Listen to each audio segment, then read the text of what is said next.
NCL का थोड़ा सा इशू था क्योंकि मैंने कोई डेमो ही देखा था शायद आपका, तो बहुत इंप्रेसिव लगा थी। Then I subscribe your channel and I really liked it.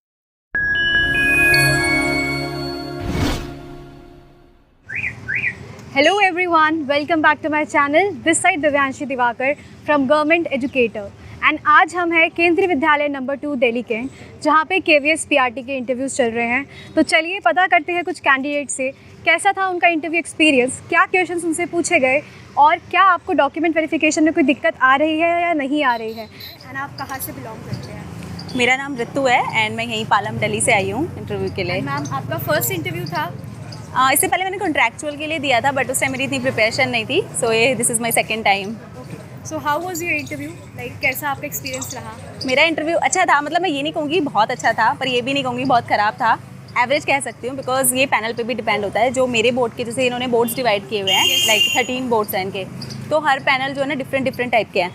अब जो मेरा बोर्ड था 5, तो मैंने सुना कि वो थोड़े से स्ट्रिक्ट थे एज़ कम्पेयर टू अदर्स, तो मेरे को थोड़ा सा लगा बट ठीक है, मेक भी हो सकता है वो कॉन्फिडेंस चेक करते हो क्योंकि उन्होंने मुझसे क्वेश्चंस नहीं करे थे बेसिकली। सही बताऊँ, जैसे हम इतना पढ़ के गए थे KVS से रिलेटेड, क्वालिटीज़, पता नहीं क्या क्या, मुझे ऐसा लगता है क्या ही पढ़ा था उन्होंने। बस मेरे से क्या करवाया, डेमोस, कि आपको ये पढ़ाना है तो आप कैसे डेमो करोगे, ये पढ़ाना है तो कैसे डेमो करोगे। मतलब सिर्फ सिंपल कॉन्फिडेंस चेक कर रहे थे। अगर आपको नहीं आता आप कह सकते हो ठीक है मुझे नहीं आता, आप ऐसे एक्सप्लेन कर सकते हो, तो वो कोई फोर्स नहीं कर रहे हैं आपको कि आपको यही कराना है, बस कॉन्फिडेंस चेक कर रहे हैं। बट येस, आपको उनके फेस पे ना ऐसा लगे जैसे वो डिससेटिस्फाई से ही हैं। यस, बट हमें नहीं पता कि यार अब वो क्या सोचकर मतलब चल रहे हैं, तो थोड़ा इस टाइप का था मेरा। सो आपको डॉक्यूमेंट वेरिफिकेशन वगैरह में कोई इशू नहीं आया?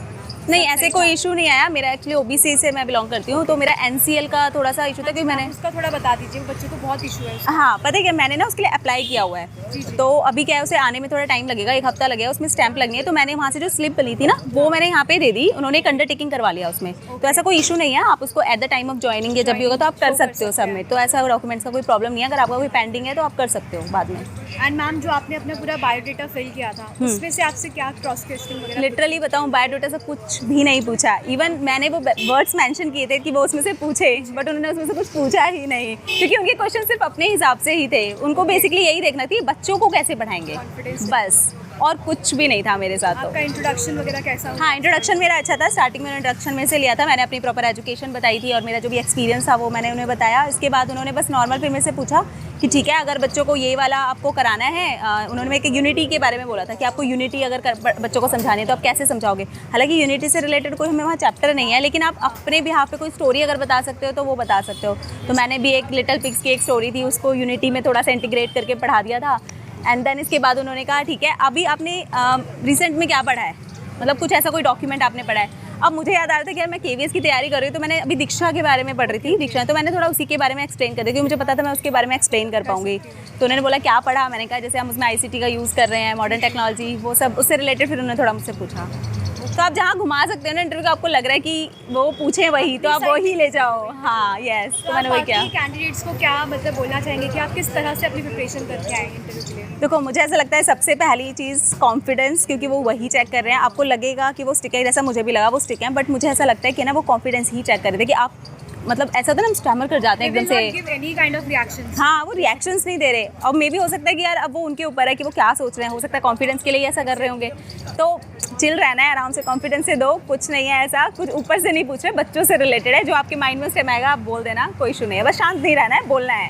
एक्चुअली मैंने स्क्रॉल कर रही थी वीडियोस, जैसे अभी जैसे हम तैयारी कर ही रहते तो हम डेमोस देखते रहते हैं, तो स्क्रॉल में ही आपका एक आया था, तो मैंने आपकी कोई वीडियो देखी थी, मुझे याद नहीं आ रहा, मैंने कोई डेमो ही देखा था शायद आपका, तो बहुत इंप्रेसिव लगा था मुझे। फिर इसके बाद मैंने और भी प्लेलिस्ट चेक करी, then I subscribe your channel and I really liked it. Thank you so much ma'am, all the very best. Thank you. मेरा नाम प्रिया प्रजापति है, दिल्ली से ही हूँ मैं। बाकी इंटरव्यू एक्सपीरियंस तो सही था, बहुत मतलब कंफर्टेबल कर देते हैं वो लोग, पैनल वाले जो भी होते हैं। आपको टीवी में डॉक्यूमेंट्स में कोई प्रॉब्लम नहीं आई? नहीं, कोई दिक्कत नहीं आई है। एंड जो डेमो था वो आपने अपना खुद का टॉपिक दिया या फिर आपसे पैनल ने कोई टॉपिक पूछा? खुद का ही टॉपिक था और बाकी रीडिंग कराने के लिए उन्होंने बोला था। एंड जो बायोडाटा फिल करके लेके गए थे उसका कितना आपको वेटेज लगा? उसमें से क्वेश्चन आपसे पूछे गए या नहीं पूछे गए? थोड़े बहुत पूछे गए हैं, लाइक ग्रेजुएशन सब्जेक्ट जो है, ग्रेजुएशन के ऊपर बेस्ड क्वेश्चन तो होने ही है वो। एंड चाइल्ड साइकोलॉजी से आपसे क्या क्या क्वेश्चन पूछे?